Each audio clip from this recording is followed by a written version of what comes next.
Sign stealing. It's not illegal until it is. Baseball thrives on its mythology, the unwritten rules, the mind games, the belief that cleverness should be rewarded as long as it's subtle. Stealing signs was once a mark of baseball IQ. If you could spot the catcher's signal, decode it, and pass it to your teammate, that was part of the game. Strategy, not scandal. Then the Houston Astros brought a trash can to a knife fight. In 2017, they didn't just bend the rule, they turned it into a business model. Using a live center field camera, they intercepted signals in real time. A staffer in the tunnel watched the feed. When he recognized the pitch, he'd signal it with a bang. Literally, they'd slam a trash can once for a breaking ball, twice for something off speed. Fastball, silence. Curveball, bang. And it worked. The Astros dominated, won 101 games, rolled through the playoffs, won the World Series. It wasn't just gamesmanship, it was infrastructure. They didn't steal signs with instinct, they stole them with surveillance. TV monitors in the tunnels, algorithms, real-time decoding, a relay system worthy of the NSA. When it came out, chaos. The league fined the team $5 million, suspended the GM and manager, stripped draft picks. Players got immunity in exchange for testimony. No bans, no vacated title. Fans weren't buying it. Opposing teams threw at Astros batters in spring training. During a pandemic, stadiums booed them relentlessly. Cheaters, chants followed them everywhere. Dodgers and Yankees fans, sworn enemies, united in rage. MLB needed a fix, a symbolic one, so they unveiled PitchCom, a sleek wristband-based system that let catchers call pitches silently, sending audio directly to the pitcher's earpiece. No signs, no signals, no cameras, no trash cans. Problem solved? Kind of. Some players hated it, said it felt artificial, said it stripped the game of its rhythm. But what they really meant was, they couldn't game it anymore. The Astros weren't alone. The Red Sox got caught using an Apple Watch in 2018. The Yankees were fined for using the replay room to decode pitches. Plenty of teams were pushing the edges. The Astros just did it louder. That's the real takeaway. MLB doesn't care if you cheat, and as long as you're discreet, use your eyes, not electronics. Hide it in body language, not Wi-Fi signals. Be clever, not corporate. Because once fans see the trick, the magic dies, and baseball's illusion is everything. We spend hours watching old tape, reading dusty box scores, and digging through forums so you don't have to. Subscribing helps our team keep doing what we love, and bring you the baseball stories no one else is telling. Doctoring the baseball. And pitchers have always chased grip, control, movement. They don't just want to throw hard, they want to make the ball dance, disappear. And for that, many have turned to the oldest form of cheating in baseball, doctoring the ball. This isn't new, it's practically tradition. In the early 1900s, pitchers were openly smearing saliva, tobacco juice, and anything else they could find on the ball. The spitball wasn't just legal, it was celebrated. Pitchers like Ed Walsh and Jack Chesbro built entire careers on it. They were artists with a glob of spit and a scuffed seam. That era ended, at least officially, in 1920. That year, Ray Chapman of the Cleveland Indians was killed by a pitch from Carl Mays. It was late in the game twilight. The ball was likely doctored and darkened. Hard to see, hard to avoid. It was the only fatality in MLB history. In response, MLB banned the spitball. Kind of. 17 pitchers who relied on it were allowed to keep using it for the rest of their careers. Among them was Burley Grimes, a man who practically dripped with grease when he took the mound. He threw spitballs until 1934, made the Hall of Fame doing it. It wasn't cheating if the league let you do it. It was grandfathered gamesmanship. Fast forward to the 1960s and 70s, and you'll find Gaylord Perry, another Hall of Fame pitcher who mastered the art of subtle sabotage. He loaded his fingers with Vaseline, KY jelly, anything slick, often from secret stash spots hidden in his cap, jersey, or belt. He'd fake going to his hair, or his mouth, or his armpit, even when the ball was clean, just to mess with hitters. His autobiography? Me and the Spitter. Not exactly a confession, more like a trophy.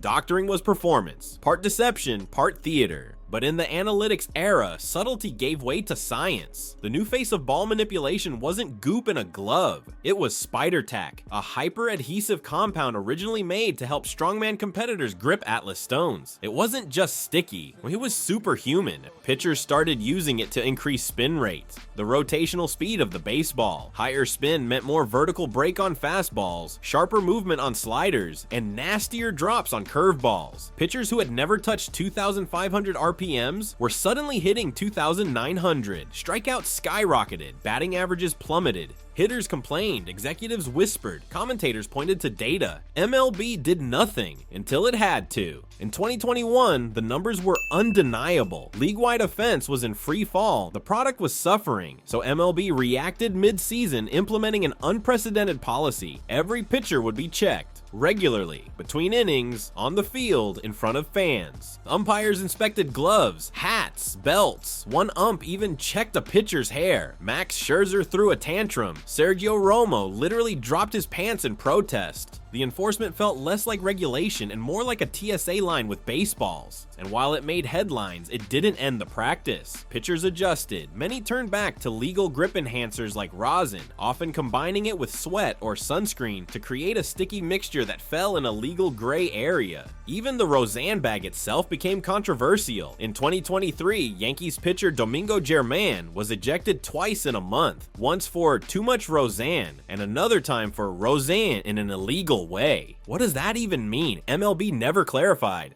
And that's the truth. MLB doesn't define the line clearly because it wants room to maneuver, to suspend if needed, to ignore when convenient. Ball manipulation hasn't disappeared, it's evolved. Instead of spit or Vaseline, it's chemistry and plausible deniability. Because in baseball, getting caught isn't the crime, making it obvious is. Banned substances.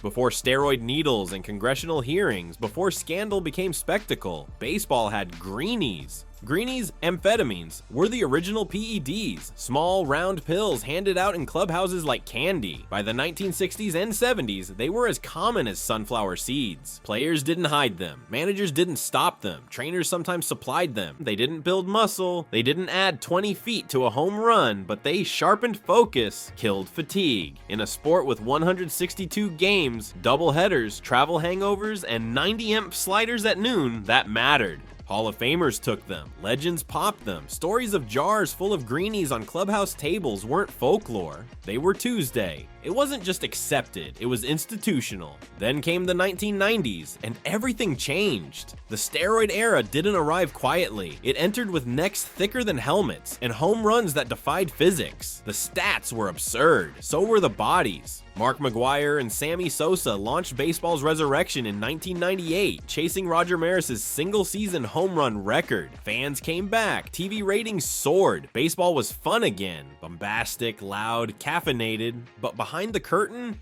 chaos. Locker rooms had syringes. Clubhouse trainers doubled as pharmacists. Players gained 30 pounds of muscle in one offseason. Fastballs became meatballs. Warning track fly balls became 480-foot bombs. Everyone knew, no one cared, until they had to. In 2005, Congress held hearings. Embarrassed MBL asked real questions. McGwire mumbled. Sosa forgot English. Rafael Palmeiro wagged his finger, then failed a test months later. The league needed a fix, or at least the appearance of one. Enter the Mitchell Report in 2007. It named 89 players, told stories of injection schedules, clubhouse transactions, shady dealers with deep connections to big names. It was baseball's unsealing of secrets, and yet still only scratched the surface. The report didn't come with universal bans, it came with warnings. Suspensions started slowly, 10 games, then 50, then 80, then 162. It wasn't about justice, it was PR.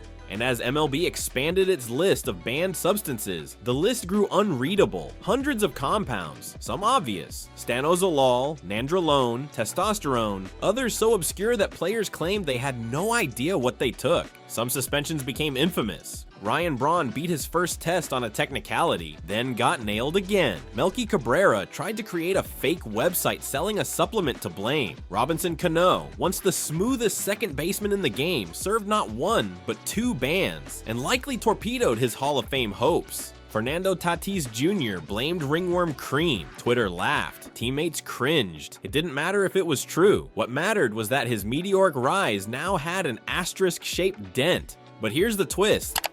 There's no billion-dollar media company behind this. Just a few baseball nerds making something we wish existed.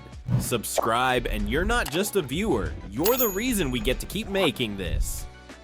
But here's the twist, not every banned substance ends in a suspension. MLB offers therapeutic use exemptions, TUES, legal permission for players to take banned medications for medical reasons. In the late 2000s, dozens of players were granted exemptions for Adderall, a stimulant often prescribed for ADHD, and an obvious performance enhancer. Some teams allegedly encouraged players to seek diagnoses, not because they had attention disorders, but because Adderall sharpened reflexes and reaction time, especially against 98 mph cutters. It became a cat and mouse game. Players cycled through substances, masked them, replaced them, sometimes used masking agents which themselves were banned, then claimed they didn't know, or never meant to, or trusted the wrong trainer. The truth? MLB doesn't want a clean sport, it wants a clean image. As long as the headlines stay quiet, the numbers can keep climbing. And so the system survives. A house with locked windows, but plenty of secret doors. Because in baseball, it's not about what's in your bloodstream, it's about what's in the headlines. Corked bats. When it comes to cheating in baseball, some tactics feel futuristic. Performance enhancers, live camera feeds, coded signals. But corking a bat? That's analog, old school, a DIY science project with scandalous upside. The idea is simple. Hollow out the barrel of a wooden bat, insert a lighter material. Cork, rubber balls, super balls, even tightly wound string. Then reseal it so cleanly that it looks untouched. The goal? Less weight, faster swing, better contact. In theory, a corked bat gives you a mechanical edge. The bat moves through the zone quicker, helping hitters catch up to high heat or adjust mid-swing. But like many shortcuts in baseball, it's based more in myth than in measurable advantage. Study after study, and including experiments by physicists and even episodes of Mythbusters, concluded the same thing. Corked bats might help with timing, but they reduce mass. And in baseball, mass equals power. The speed gain often isn't enough to compensate for the diminished impact. Still, that didn't stop players from trying.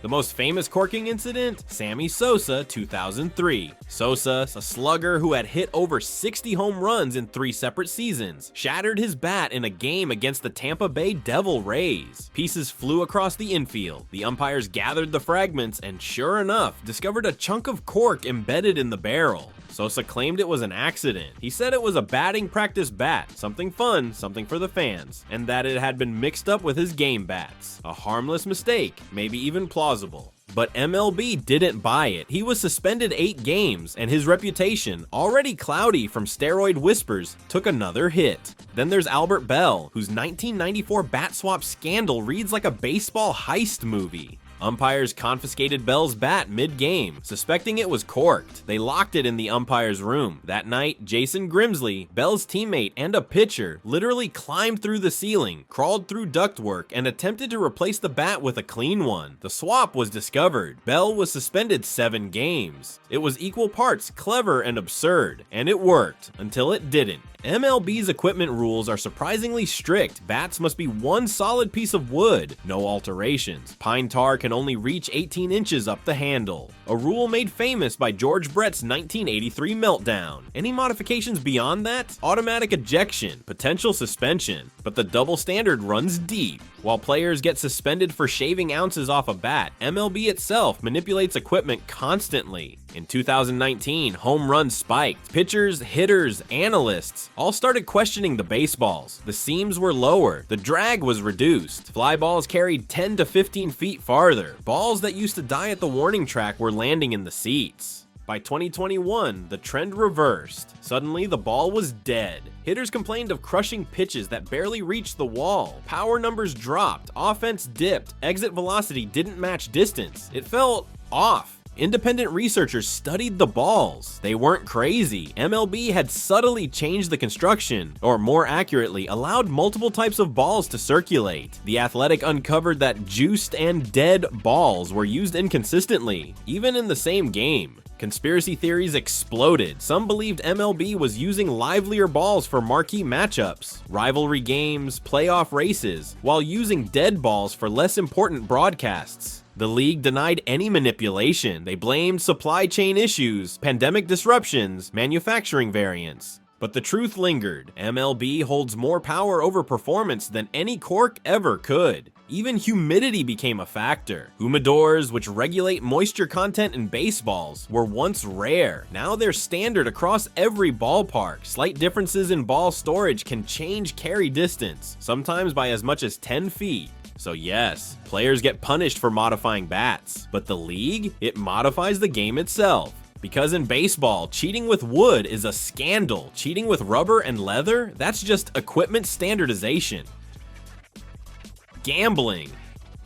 Long before steroids or spider tack, baseball's first scandal was about money. In 1919, 8 players on the Chicago White Sox conspired with gamblers to throw the World Series. Some played poorly, some knew and stayed silent. Shoeless Joe Jackson, who hit .375 and played solid defense, got swept up in the fallout. The scandal rocked the sport. Fans lost faith. MLB was teetering on collapse. Enter Kennesaw Mountain Landis, baseball's first commissioner, a stern federal judge with a Civil War name and a no-nonsense reputation. He banned all 8 players for life. No appeals, no nuance, just a clear message. Gambling kills legitimacy. The line was drawn, and for decades it held. Do not bet on baseball signs went up in every clubhouse. It was the one rule that truly meant career death. Then came Pete Rose. Charlie Hustle, the hit king, the man who played like his hair was on fire. As a manager, he got caught betting on baseball, allegedly even his own games. He denied it, then admitted it, then denied it again, but the evidence was damning. MLB banned him for life. No Hall of Fame, no ceremony, no forgiveness. And yet, while Rose remains banished, MLB itself has fully embraced sports betting. They have official partnerships with DraftKings, FanDuel, BetMGM. Odds appear during broadcasts. You can bet on pitch speed, strikeouts, stolen base times. The hypocrisy is staggering. Players can't bet, but the league can profit from others who do. The rules haven't disappeared, but the context has. Can a player bet on NBA games? NFL? What about a fantasy league with money? It's blurry, deliberately. The danger isn't the rule. It's the perception that the game isn't real. That's why Rose stays banned. That's why Shoeless Joe is still a ghost in Cooperstown. Because in baseball, belief is currency, and gambling tests that belief like nothing else. The Pine Tar line. Not every ban is about performance. Some are about measurements. And this one, it was about 18 inches. Rule 3.02c of the MLB rulebook once stated that pine tar, the sticky substance hitters use for grip, it couldn't extend more than 18 inches up the bat handle. Why that number? No one really knows. It wasn't about advantage. It wasn't about safety. It was just there. A ghost rule waiting to be weaponized. On July 24th, 1983, the ghost came alive. Yankees versus Royals. Bottom of the 9th, George Brett, Hall of Famer, baseball lifer, competitive volcano, blasts a go-ahead 2-run homer off Goose Gossage. Pandemonium. But Yankees manager Billy Martin had a plan. He calmly asked the umpires to inspect Brett's bat. The pine tar extended past the 18-inch limit. The umps measured, confirmed, called Brett out, voided the home run. Royals lose, game over. Then Brett exploded. He stormed out of the dugout like he was launched from a cannon, arms flailing, eyes blazing, veins bursting. Teammates and coaches had to restrain him before he went full WWE on the umpire crew. It became one of the most iconic meltdowns in sports history. The footage ran on loop for decades. The league reversed the call weeks later. The homer counted. The game resumed from the point of protest. But the pine tar rule, still technically on the books. What made it infamous wasn't the rule itself. It was the way it was used. Brett's bat didn't offer an edge. The pine tar didn't affect the ball, the swing, or the flight. It was a technicality, and the Yankees exploited it. That's the real lesson of the pine tar game. In baseball, rules aren't just enforced, they're deployed, weaponized, stored away for the perfect moment when a footnote becomes a finish line. MLB clings to structure, but it also enables gamesmanship, and sometimes the most famous bans are the ones that reveal just how arbitrary enforcement really is. Foreign influence.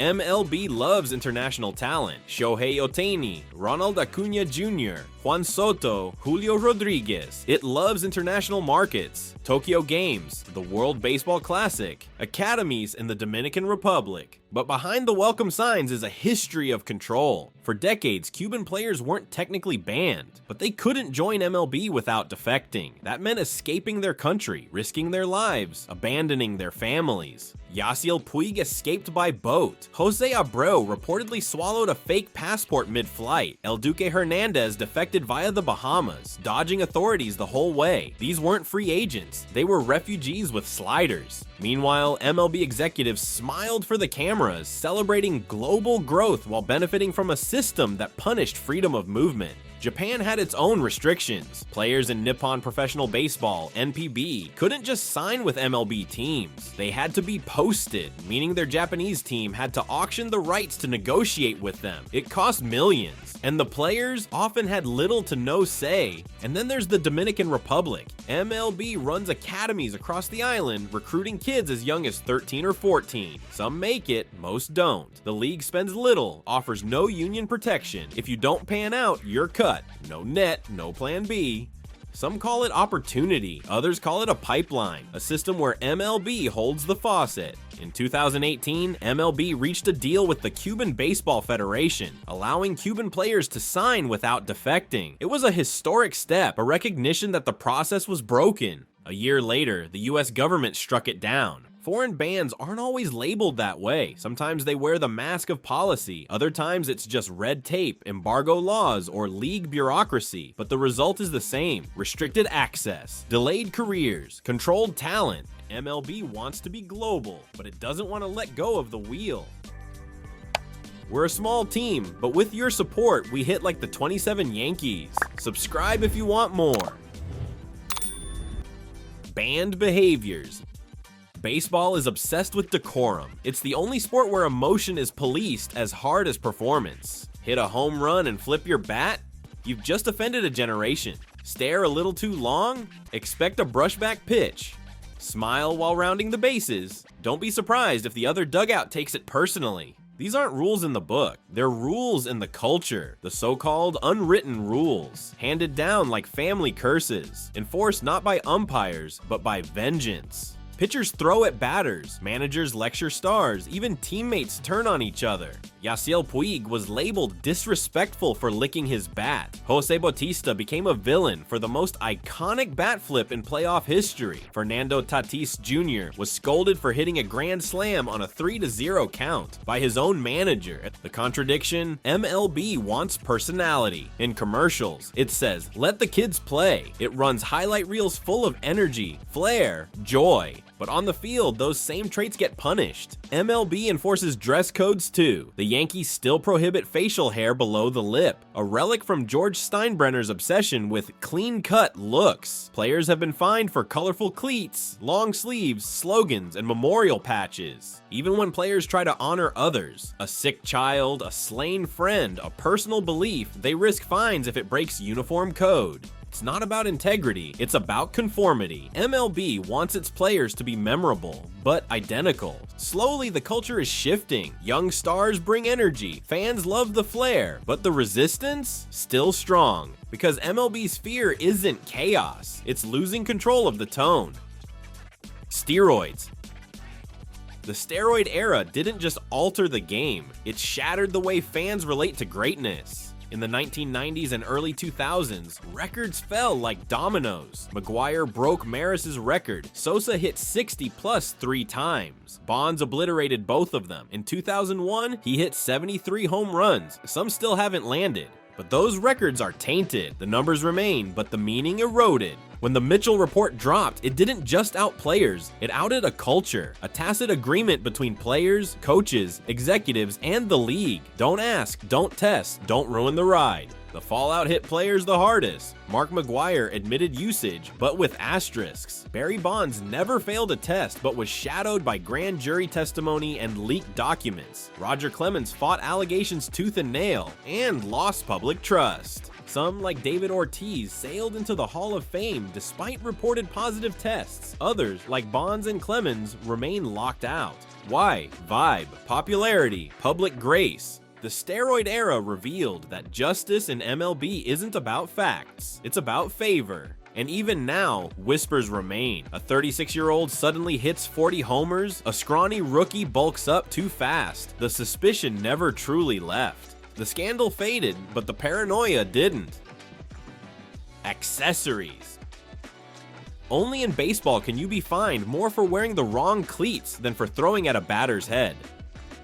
MLB's uniform policy is strict, rigid, and weirdly petty. You must wear league-approved gear. Logos must be official. Wristbands must match the uniform palette. Socks must be high, but not too high. Sleeves must be solid colors. Bryce Harper once got fined for wearing Tim Tebow tribute cleats. Nick Castellanos was fined for cleats supporting children with cancer. Adam Jones wanted to wear a patch for a friend killed in a police shooting. Denied. Why? Uniform consistency. It's performative order. MLB claims it's about branding, but it looks like a rejection of individuality. Then there's Players Weekend, one weekend per year where players can wear nicknames, bright gear, expressive cleats. Fans love it. Players love it. It's fun, so naturally it's short-lived. As soon as the weekend ends, the clamps return. Back to monochrome, back to rules. The contradiction is obvious. MLB markets personality, but bans self-expression. Accessories aren't distractions, they're identity, and baseball has spent decades turning identity into a violation. Media and image control. Baseball doesn't just govern how the game is played, it curates how it's perceived. More than almost any other sport, MLB is obsessed with image, reputation, and how scandal is framed. That obsession runs deeper than rulebooks, because in baseball, public trust is part of the product. When the 1994 strike canceled the World Series, the first time in nearly a century that the Fall Classic vanished, fans didn't just boo, they walked away. Attendance plummeted, TV ratings cratered, kids stopped collecting baseball cards. The damage wasn't just financial, it was emotional, existential. MLB didn't fix the damage, it buried it under a mountain of home runs. The 1998 home run chase between Mark McGwire and Sammy Sosa was a marketing miracle. The league leaned into it hard. Big Mac and Slammin' Sammy were on magazine covers, late night TV, even SportsCenter daily. Baseball was fun again, explosive, dramatic, mythic, and no one, not the league, not the networks, not the sponsors, asked too many questions about muscle mass, about hat sizes, about the bottle of Androstenedion sitting in McGwire's locker in plain view. Because MLB didn't just tolerate the spectacle, it broadcast it. Only years later, when public sentiment shifted and Congress came knocking, did the league flip the narrative. Suddenly, the era became a stain, a shameful chapter. Steroids were no longer magic, they were a disease. And the same players MLB once paraded were now scapegoats. That's image control in its rawest form. Even in today's hyper-connected world, where scandals break on Twitter in real time, MLB still tries to manage the flow, not just through statements, but through access. Reporters who press too hard, they might lose clubhouse access, get passed over for interviews. Analysts who call out umpires too aggressively can be reassigned or warned. Some broadcasters have even been suspended mid-season for comments deemed too harsh, too political, or too controversial, even when factual. The mic has rules, and those rules protect the league first. But it goes deeper than just media relations. MLB actively controls its visual history. When a player falls from grace, their highlights vanish from official channels. Their jerseys disappear from the MLB store. Their names are erased from commemorative reels. One minute, they're part of the league's fabric. The next, they're a glitch in the matrix. Look at Trevor Bauer. After being placed on administrative leave and later suspended under the league's domestic violence policy, the longest non-lifetime suspension in league history, MLB didn't just sideline him, they erased him. No highlights, no mentions, no merchandise. He wasn't just punished, he was unpersoned, quietly deleted from the official story. Other players have seen similar treatment. Roberto Osuna, Addison Russell, Domingo Germán, each faced discipline for off-field conduct, and each saw their visibility controlled in subtle, algorithmic ways. Meanwhile, the league has been far more lenient with executives and owners. When Marge Schott, the Reds owner, made racist and anti-Semitic remarks repeatedly, she was suspended, sure, but her punishment was slow, software. Her eventual exit came with millions in return. When the Astros sign-stealing scandal broke, players were shielded from punishment. But when Mike Fiers, the whistleblower who exposed the scheme, came forward, many within the league quietly blackballed him. He wasn't rewarded, he was ghosted. Because in MLB's world, the truth matters less than the optics. It's not about what happened, it's about who controls the narrative, about when and how the truth is allowed to surface. Even team documentaries produced by the league or official media partners sanitize failure, rewrite losses as learning moments, frame collapses as growth years. Players are praised or omitted based on marketability, not merit. In other words, MLB doesn't just sell baseball, it sells a storyline, carefully edited, selectively narrated, and ruthlessly protected. And that's what makes media control in baseball so powerful, because for most fans, the official version of the game is the only version they ever see. And if the story doesn't fit, MLB changes the script. Technology. Baseball is a game of tradition, chalk lines, wooden bats, scorecards filled in by hand. But beneath that sepia-tone nostalgia lies a constant tug of war with technology, one that defines the modern game more than ever. At its best, tech in baseball reveals beauty, exit velocity, launch angle, spin rate, invisible mechanics made visible. But at its worst, it creates distrust, loopholes, and a desperate scramble for control. Start with PitchCom, perhaps the most public-facing tech shift in recent memory.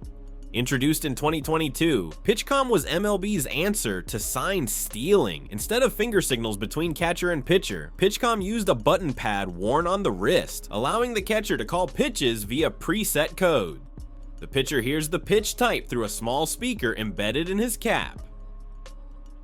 It was sleek, efficient, and in theory, tamper-proof. The response was mixed. Some pitchers loved it, said it sped up the game and removed the paranoia. Others bristled, said it felt sterile, that it removed the subtle dance between pitcher and catcher, the unspoken language of glove twitches and nods. And most notably, not every team adopted it evenly. Some leaned into it, others avoided it entirely. Because in baseball, even adopting a new tool feels like choosing a side. Then there's replay review, the league's awkward middle child. Fans clamored for it for years. Too many blown calls, too many obvious misses in crucial moments. The Armando Galarraga almost perfect game in 2010 felt like the last straw. So MLB implemented review slowly, and when it arrived, it brought bureaucracy. Managers now have to signal a challenge within seconds, then stall while someone in the clubhouse analyzes replays. The result? Managers loitering near the dugout waiting for the go-ahead. A phone call deciding the fate of a base runner. It fixed some problems, created others. Because sometimes, replay makes the game more accurate, but less dramatic. A bang-bang play at the plate used to be decided by instinct. Now it's decided by freeze frames and whether a cleat came off the bag for 0.2 seconds. The drama is still there, it's just slower.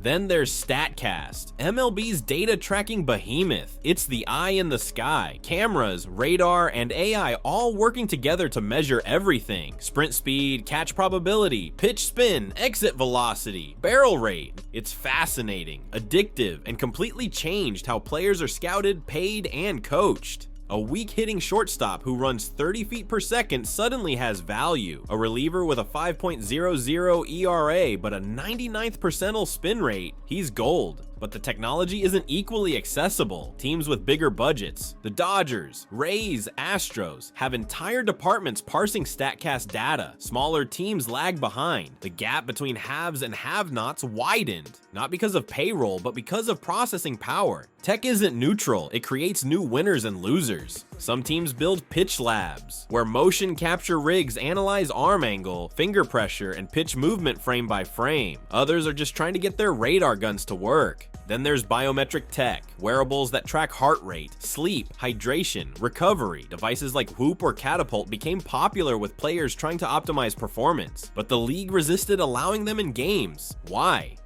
Privacy. Ownership. Who controls the data? What if a player's recovery score is leaked before a contract negotiation? What if sleep data becomes scouting intel? Eventually, MLB allowed certain devices with restrictions, but the fear lingered. Information is power, and in the wrong hands, it's a weapon. And of course, tech's darkest moment in baseball remains the Astros sign-stealing scandal. That wasn't just cheating, it was innovation turned toxic, real-time video, algorithmic decoding, code relays disguised as trash can bangs, a billion-dollar industry weaponized like a college prank. The result wasn't just scandal, it was paranoia. Teams started smashing monitors in dugouts. Clubhouse TVs were rewired. MLB restricted camera angles, replay feeds, and even where coaches could stand. Because once one team weaponizes tech, the rest scramble to catch up or get caught behind. That's MLB's true fear. Not technology itself, but asymmetry, when one team finds a new edge and no one else knows the rules yet. So the league keeps things tight, deliberate, slow. It drip feeds innovation, always with a hand hovering over the brakes. Because baseball doesn't hate technology, it just hates not being in charge of it.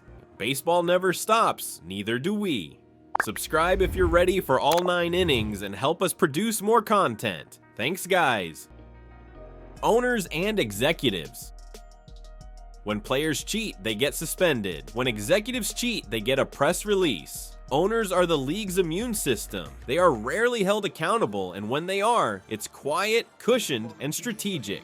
Marge Schott said heinous things multiple times, racist, anti-Semitic, homophobic. Eventually, the league banned her from day-to-day control, but she was never truly cast out, just phased out. George Steinbrenner paid a gambler to dig up dirt on Dave Winfield, banned for life, reinstated 2 years later when the Yankees were good again. Chris Correa hacked the Astros' proprietary database. He got a lifetime ban and prison time, but he wasn't an owner, just a mid-level executive. The rules hit harder lower on the food chain. The Wilpons lost millions in the Madoff Ponzi scheme, still owned the Mets for years. Jeffrey Loria stripped 2 championship teams and flipped the Marlins for nearly $1.2 billion, still praised as a businessman. Oakland A's owner John Fisher is actively gutting his franchise for relocation leverage. No punishment, just profits. Because in baseball, the owners are the game, and the commissioner works for them, not the other way around. MLB's rulebook is less a moral code than a panic diary. Scandals create rules, not the other way around. Spitballs were fine until a player died. Steroids were fine until Congress asked questions. Sign stealing was fine until someone used a trash can. Gambling was fine until it wasn't. And accessories? Well, that depends on the cleat color. Baseball's bans aren't about purity, they're about perception. Players like Pete Rose get erased. Owners who mismanage franchises cash out. Bat flips get punished. But leaked scouting data? Just another day. MLB isn't trying to be clean, it's trying to look clean, and yet, despite it all, we keep watching, because under the surface level chaos, under the scandals, pine tar, injections, and manipulated balls, there's still something beautiful, something real, a pitch, a swing, a sprint, a dream. Baseball isn't perfect, it's never been.